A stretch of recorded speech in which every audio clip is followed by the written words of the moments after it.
I once again have Sabha Nayakan with me, my former Hindu colleague. Sabha, we had a potential medalist in fray this morning, Manu Bakar, who had won the 10-meter pistol in the mixed event and also the individual. She was in a favorite actually event, the 25-meter pistol event, and she did exceptionally well yesterday, qualifying and finishing second yesterday. And today she had a chance to win the medal. In fact, she was placed number 2 at one point in time before she finished fourth. So how do you sum up the whole performance of Manu Bakar in this shooting competition of the Olympics? Well, Manu, one should understand that she was under tremendous pressure, the pressure of 1.4 billion people. Everybody was talking about Manu winning a third medal, gold medal, third medal in this Olympics, and obviously you understand that pressure comes on her. It works on that way. It's never that easy for a young lady, 20-year-old lady to stand up to the pressure. Still, I think she's really played very well, and she was always in the bracket top 3. As you said, she was second at one point of time. Then from there she slipped. Obviously, basically, also the point that she has already won 2 medals, sometimes also makes people little relaxed in their approach. But I'm not sure whether it has happened to her. But there are chances of happening because it's not always easy, especially at the Olympics. You don't get the chance to repeat the performances, though this event was her favorite event. So I suggest, I feel that Manu could have concentrated a little more and brought in best shots at the crucial junctions. She made 2 interesting observations at the mixed zone. One was that finishing fourth is better than not even qualifying for it, and she made a very, very important statement that there is always scope for improvement. In any sport, we see, for example, in any sport, they always have scope for improvement. But in Manu's case, she's perfectly right in saying that going out, without qualifying for the finals, is always better than we qualify and still figure out in the top 8. But she finished top 4. She, I think, missed the bronze medal by 2 points. Yeah, around that. Around that. So it was a touch and go. Basically, it was a touch and go for her, and it's okay. In fact, she talked about it's always a game of margins. She said it actually. Yeah. She's young, too young. You have many years to go, and it's not a physical sport where you cannot sustain it. She can even play the next 2 or 3 Olympics. I mean, these all experiences will stand her in good state. I hope that coming elections lost in this Olympics, she could be a major threat to most of the world beaters. Yeah. Now, Sabha, a little while ago, a few minutes ago, we saw Deepika Kumari trying her luck in the individual event, and you have seen her for almost right through her career. Why is she not able to make that winning cut? Actually, I would say. Deepika is a double world champion. When she was young, she won the youth world championship title, and also she won the junior world championship title in 2009 and 2011. So the point is, Deepika, in between she married and she delivered a baby girl, and the girl is now quite old now, 3-4 years. So the point is, at that point, there was a time when Deepika could not come to the field at all. So now she's back actually after being a mother. Deepika, for all her talent, she could never do very well in Olympics. She was always good in World Cups and World Championships, especially World Cups. She has won women's silver medalist and things like that. Deepika's main problem is now the family. It's very difficult to share time with family and the sport. So obviously you understand that priority will be little different from what she was. So what she couldn't do before marriage and what she couldn't do when she was actually really on top of the game. People used to fear, in the world circuit, people used to fear Deepika from India because of her giant killing acts. So many times it has happened. Even South Koreans used to be scared of her. But I'm pleasantly surprised and happy to know that Deepika is back into action, and the only lady who could figure in the quarterfinals of the Olympics is definitely a step in the right direction for the young lady, for Deepika. And I'm sure, given more time, if Atanu, her husband Atanu, is also a noted archer in India. So if they can share the burden of the family, I think Deepika can come back and can serve the country for one more Olympics. Yeah. I'm coming to that question. She made a debut in the London Olympics in 2012. Actually, it's 12 years. Of course, she has got the opportunities at least for two more Olympics. But what about the second line? Are there enough archers? In the female side actually. Well, we have this Ankita Bakat, and we have Bhajan Kaur, and there's a period of half a dozen or maybe more, a dozen girls are ready to come in, but they need to hone their skill better, because we need to have sustained practice and things like that to them. Government has really spent a lot of money on archery, but the payback is much less than what it was expected. Just reaching a point of quarterfinals or pre-quarterfinals is not the point. We need to turn them into medals.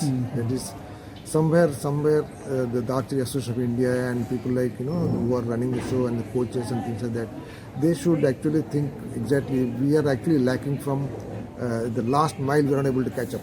That's very important. Is the last mile. So the last mile can be very long in world standards. So we need to do something about it, and we have the sport. When we started taking up the sport seriously, we never had now we have 3 Dronacharyas. Yeah. After one has passed away some time back. Otherwise, we still have this. The coach was standing in the corner was Purnima Mahato. She is actual Dronacharya, and of course we have one gentleman, Mr. Sanjeev Singh, is also a Dronacharya coach. The point is, India needs to have a better preparation, better planning, and better exposure trips elsewhere, and is actually much more focused. So they have to strengthen the local domestic tournament like national championships. Surprisingly, note that we see that most of the states do not have state championships. Yeah. So where are you going to? Basically, this sport has become an East India sport. Yes. Jharkhand, Bengal, Northeast, Assam, and other Manipur. Very isolated actually Yes. from the rest of the country. We hardly, maybe Maharashtra to some extent, but we don't have anybody from South. Maybe we have Dheeraj from Andhra Pradesh. It's fine, but what about Punjab? Of course, is coming up more into compound archery. Yeah. Okay. Now, what about UP? What about Rajasthan? What about so many other states? Karnataka. We have so many huge states. We hardly have archers coming out there. So. Just to finish it off, this conversation, Sabha. Yesterday we saw a fantastic match between India's Lakshya Sen and Chinese Taipei's Chao Chen, who is ranked 11th in the world. He's a cancer survivor, and Lakshya demonstrated a lot of pluck, isn't it, in that 3-set victory? Yes, of course. It was a wonderful match yesterday. We could see a great match. Lakshya played out of his heart. He was absolutely on the dot. First match he lost. Simply after leading so much, he had I think 5-point lead. From there, he lost the match to somebody who was much senior to him by age. And it was. I think it was very calculated risk by Lakshya Sen to wear out his opponent in the first game. And he took the next 2 games. If you have watched the match, it was far more easier. Especially the third match was far more easier, because by the time that his opponent from Chinese Taipei had run out of steam. So it is tactically a good game. I'm sure there must have been a hand of his coach, Mr. Prakash Padukan. But it's about 2 good wins in the final group match against Indonesia's Jonathan Christie, who's world ranked number 4. And yesterday, this must have done a hell of a lot of boosted his confidence, isn't it?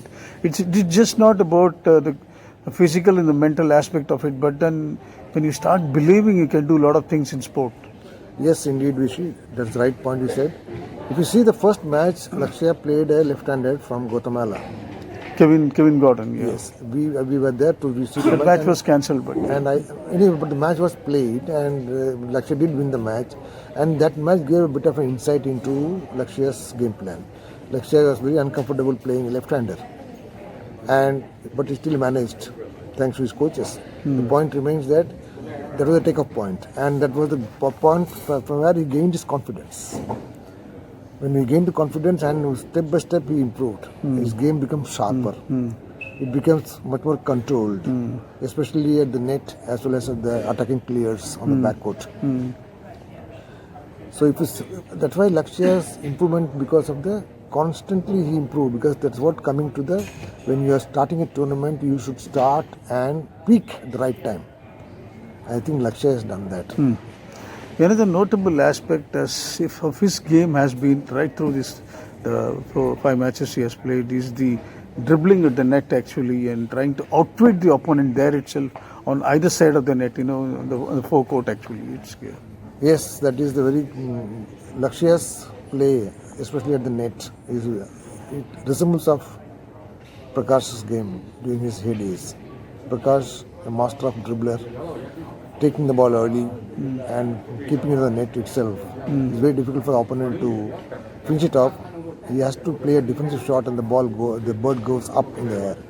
Either it's mid-court for a smash or it goes to backward from where you can control the bird. Yeah. The point remains that Akshaya has really played well, but what really caught my eye was his half smash. Suddenly he plays that half smash like Prakash used to do.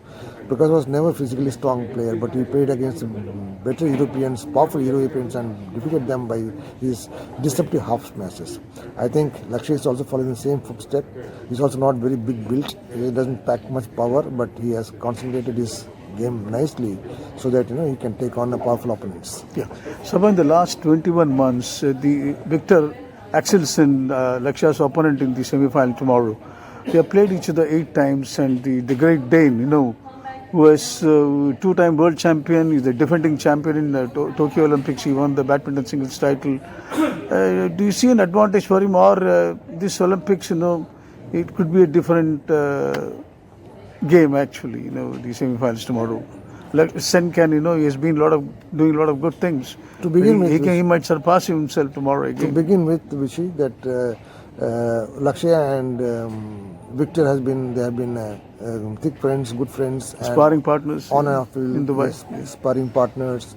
They know their game each well, but the advantage here lies with the senior pro, who is vastly experienced than him, and he has got area of shots, range is greater than Lakshaya's. Now the only point where Lakshya can beat him is on the stamina side. Lakshya is much younger to him, and if he can prolong the games, he has to slow down the game. I feel, it's my feeling, he should slow down the game and prolong the game for maybe take him to the 3 sets, 3 games. That will be an advantage for Lakshya. Yeah. It all depends on how what strategy the coaches are going to make for him. Yeah, but Sabha, Victor has played close to 600 singles matches in the professional circuit, and won over 450. It's an amazing numbers, isn't it, for him? He starts as a firm favorite tomorrow, isn't it? Definitely, nobody will doubt that point, Rishi, but the point remains that every top guy has got a weakness, or 1 or 2 weaknesses. Lakshya should know that point, and he should be able to attack, especially the crucial points, not always, only at the crucial points, where you need to win that point, you need to attack the point on the weaker point. That's how the world circuit is all about. Yeah. So I think the Indian will live up to the expectations tomorrow. Yeah, Prakash said before the start of the tournament there were actually 3 contenders. The 2 of them are already out of their major exit. One is PV Sindhu in the women's singles, and Satvik Sairaj, Rankireddy and Chirag Shetty in the men's doubles. So we have, Lakshya has brought cheer to the Indian camp here in Olympics at the village.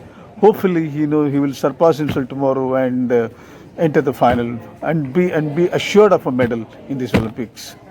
Thank you. Hope for the best.